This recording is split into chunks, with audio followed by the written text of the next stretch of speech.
The text from my brother arrived while I was feeding chickens. Sold the farmhouse. Closing next week.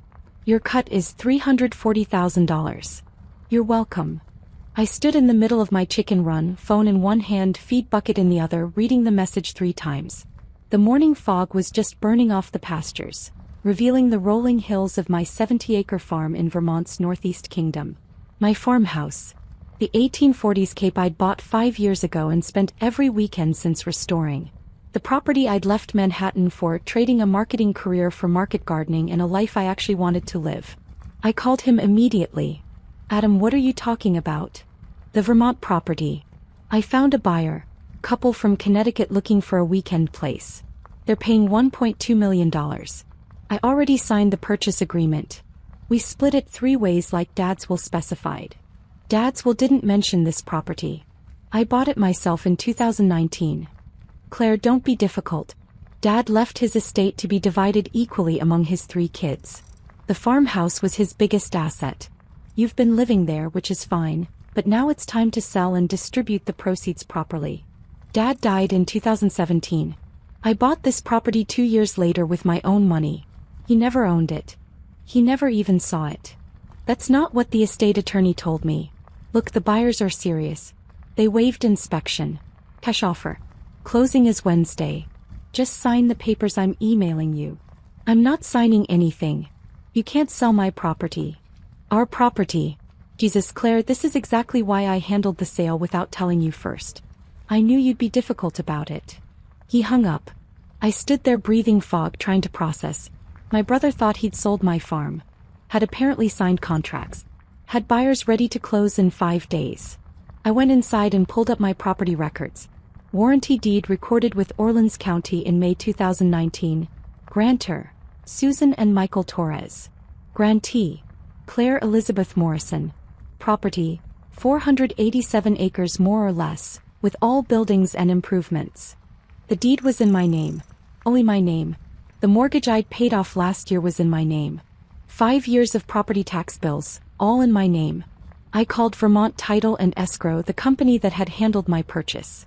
Asked for the same closing agent who'd worked with me in 2019. Margaret Chin speaking. Miss Chin, this is Claire Morrison. You handled my property purchase in 2019, 487 acres on County Road 14 in Westmore. Of course I remember. That was a lovely property. What can I do for you? My brother is apparently trying to sell it. He claims he has a purchase agreement signed and a closing scheduled for Wednesday. Is that possible? Silence. Then, Ms. Morrison, no one from our office has contacted you about a sale? No. Then we're not handling that closing. Let me check something. Keyboard sounds. I'm looking at the state registry now. Your property shows no pending transactions, no liens, no encumbrances. Who did your brother say was handling the closing? He didn't. He just said it was happening Wednesday. Give me his name. I'll make some calls. Margaret called back 90 minutes later. I found it. Your brother contacted Summit Title in Burlington. He provided what appeared to be estate documents showing the property was held in your late father's estate, with you as an occupant but not the owner. He claimed authority as executor to sell estate property. My father died 2 years before I bought this property. His estate was settled in 2018. This farmhouse was never part of it. I know. Summit Title just called me because they got suspicious when they tried to verify the deed chain. They contacted the state registry to confirm ownership, and the registry flagged it immediately. Your name is on the current deed, no estate involvement, no co-owners. The title officer at Summit is reviewing the documents your brother provided now. I suspect they'll shut down the closing within the hour. What happens to the buyers? They get their earnest money back. They're victims here too. Your brother defrauded them by claiming to have authority to sell property he doesn't own. The call from Summit Title came at 2:17 p.m. A man's voice, older, formal. Ms. Morrison, this is Gerald Whitcomb, Senior Vice President at Summit Title. I'm calling about the property at County Road 14 in Westmore. We need to speak with you urgently about a closing scheduled for Wednesday. I know about it. My brother arranged it without my knowledge or consent. I understand. We've been reviewing the documents Mr. Morrison provided. He submitted what appeared to be probate records showing this property as part of your father's estate, with himself designated as executor with authority to sell estate assets. My father never owned this property. I bought it 2 years after his death with my own money. Yes. We've confirmed that with the state registry. The deed is unambiguous. You're the sole owner, clear title, no estate involvement. The documents your brother provided are fraudulent. He paused. Ms. Morrison, this is a serious matter. Your brother forged estate documents to sell property worth over $1 million. That's multiple felonies. We're required to report this. To who? The Vermont Attorney General's office, for starters. Possibly the FBI, given the interstate nature. The buyers are from Connecticut.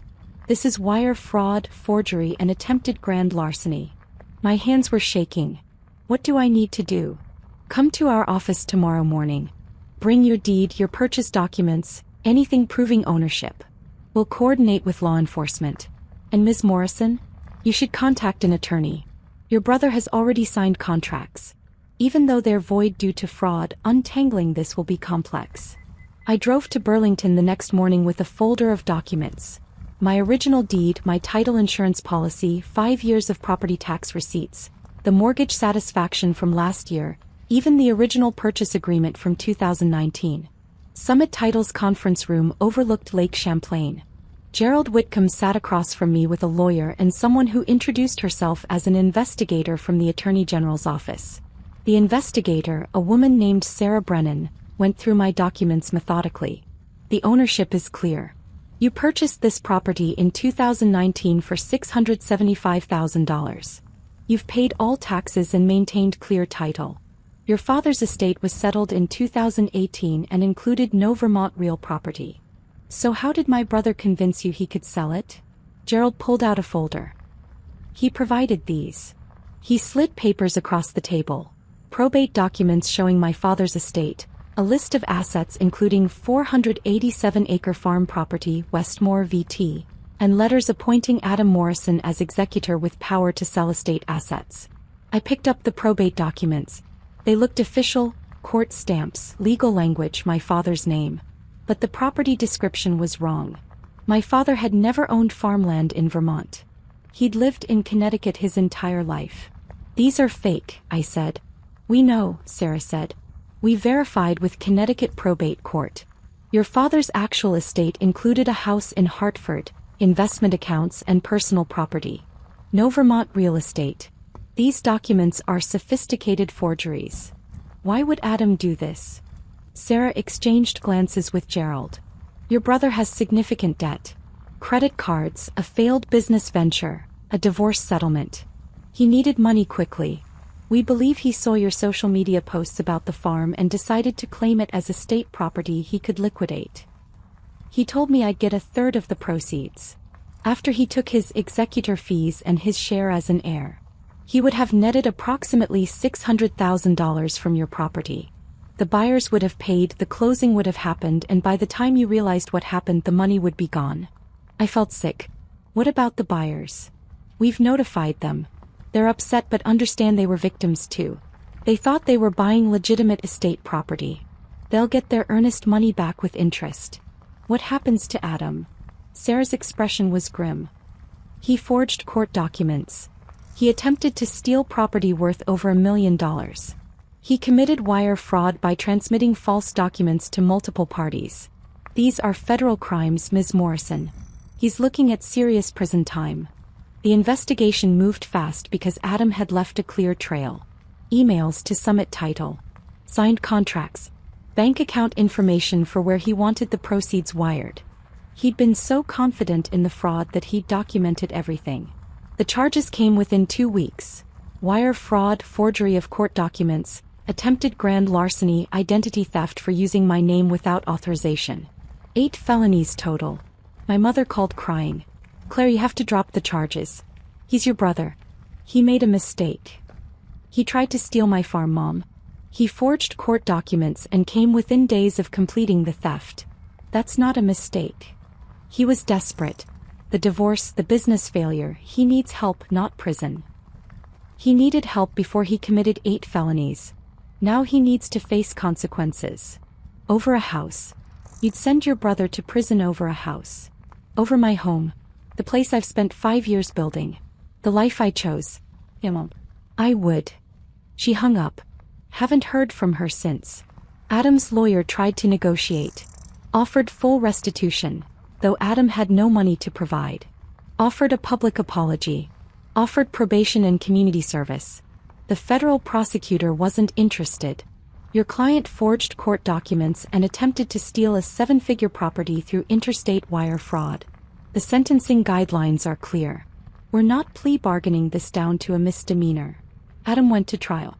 Represented himself after his public defender couldn't find any plausible defense. Claimed he'd made an honest mistake about property ownership. The jury deliberated 40 minutes. Guilty on all counts. Sentencing, 38 months federal prison, 5 years supervised release, full restitution to Summit Title and the buyers for their costs, permanent criminal record. My mother sent one email. I hope you're happy. Your brother is in prison because you couldn't share. I didn't respond. 18 months later, I'm still on my farm. Still growing vegetables and raising chickens and living the life I built. The property is flagged in the state registry now. Any attempted sale triggers immediate verification with me directly. I added security cameras. Changed all my locks. Put my property in a trust with ironclad language preventing any claims by family members. I heard Adam was released early for good behavior. Living in Connecticut, working at a warehouse, rebuilding his life. I hope he succeeds honestly this time. But I don't regret the prosecution. Don't regret protecting what's mine. Don't regret standing up to family who saw my life's work as something to liquidate for their convenience. The farmhouse is mine. The land is mine. The chickens and the gardens and the morning fog burning off the pastures. All mine. Built with my money. My work. My choices. And nobody, not my brother, not my mother, not anyone, gets to take that away because they decided their needs were more important than my home. Sometimes protecting what you've built means being willing to lose people who only valued you for what they could take. I lost a brother and a mother. Kept my farm. Best trade I ever made.